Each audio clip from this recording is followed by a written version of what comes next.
देखिए, बड़ा रुतबा बड़ी जिम्मेदारियां लाता है, बड़ी ख्वाहिशें बड़ी कुर्बानियां चाहती हैं। और इसी तरह से हालात ज़िंदगी को जब भी हम ऑब्ज़र्व करते हैं तो इसमें ये चीज़ मद्देनज़र हमें रखनी चाहिए हर हवाले से कि जो चीज़ हम चाह रहे हैं इसकी कीमत क्या है, जो ख्वाहिश हमारी है इसकी कीमत क्या है। अब ख्वाहिश के सफ़र को जिस तरह से वासिफ़ अली वासिफ़ साहब ने एलेबरेट किया, हाँ हाँ, क्या खूबसूरत अंदाज़ है। फरमाया कि हमारी ख्वाहिश ही हमारा मुकद्दर हुआ करती है।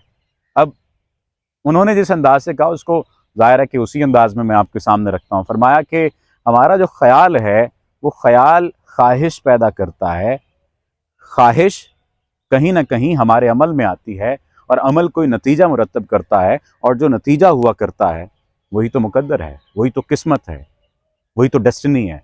अब जो मैं बात करना चाह रहा हूँ वो ये है कि आप ख्याल की सतह पर भी इतने मजबूत रहिए कि आपको मालूम होना चाहिए कि जो काम आप करने जा रहे हैं इसका नतीजा मुरतब होगा। जो चीज़ आप चाह रहे हैं इसको हासिल करने का ये जो सफ़र है ना, इसको सही तरह से तय करना पड़ेगा, और इसे ख्याल की सतह पर भी उतना ही स्ट्रेट कर लेना चाहिए जिस तरह से करना चाहते हैं। मैं एक शख्स को पसंद करता हूँ, मुझे उससे मोहब्बत होने लग गई है, मैं उसको हासिल करना चाहता हूँ, लेकिन मुझे मालूम है कि उसके असरात क्या क्या हैं, मुझे मालूम है कि मुझे उसके लिए क्या क्या कुर्बानी देना पड़ेगी।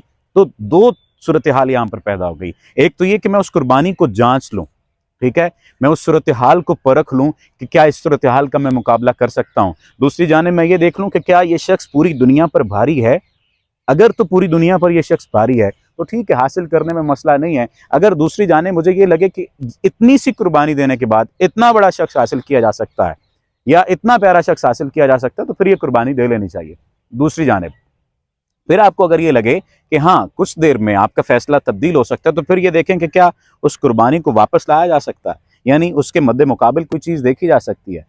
अपने आप में हमेशा पूरी दुनिया में किसी भी जगह पर आप चले जाएं, वो हमेशा से प्रॉफिट और इसके साथ साथ एक्सपेंस को देखा करती है कि एक्सपेंस आपका क्या लग रहा है। और भी बहुत सारी टर्मिनोलॉजी इसमें इस्तेमाल हो सकती हैं, लेकिन एक्सपेंस को देखा जाता है कि एक्सपेंस क्या आ रहा है और उसके बदले में आपको प्रॉफिट क्या मिलता है। फिर आप इस बात का भी अंदाज़ा करते हैं कि आपका ये टाइम पीरियड क्या होगा, सूरत हाल क्या होगी।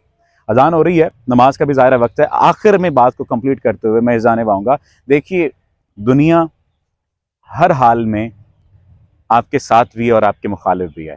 आपने तय करना है कि जो ख्वाहिश आपके अंदर है, चाहे वो मादियत की ख्वाहिश है, चाहे वो रूहानियत की ख्वाहिश है, उस ख्वाहिश को आप किस तरह से कंप्लीट करना चाहते हैं, यानी अपना मुकद्दर बनाना चाहते हैं और उसे हासिल करना चाहते हैं।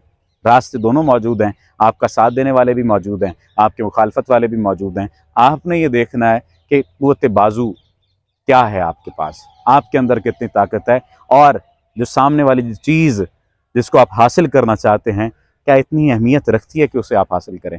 मैं अगर 7 समंदर का सफ़र करके किसी शख्स को मिलने के लिए जाता हूँ और सिर्फ मिल के वापस आ जाता हूँ, तो क्या उससे मिलना इतना ज़रूरी है? या कोई 7 समंदर का सफ़र तय करके मुझसे मिलने के लिए आता है, तो क्या उसका मुझसे मिलना इतना ज़रूरी है कि वो 7 समंदर का सफ़र तय करके आए? अगर तो उसे लगता है कि फुलफ़िल हो गई उसकी ख्वाहिश और उसे वो चीज़ मिल गई जो वो चाहिए थी, तो फिर तो ठीक है, वो 7 समंदर का सफ़र भी उसके लिए कारगर रहा, फ़ायदेमंद रहा। और अगर नहीं तो फिर तो ज़ाहिर है कि नुकसान ही नुकसान है। इस चीज़ के बारे में इंसान को थोड़ा सा पहले तखमीना लगा लेना चाहिए कि लागत क्या आएगी और फिर निकलेगा क्या। आपका शुक्रिया।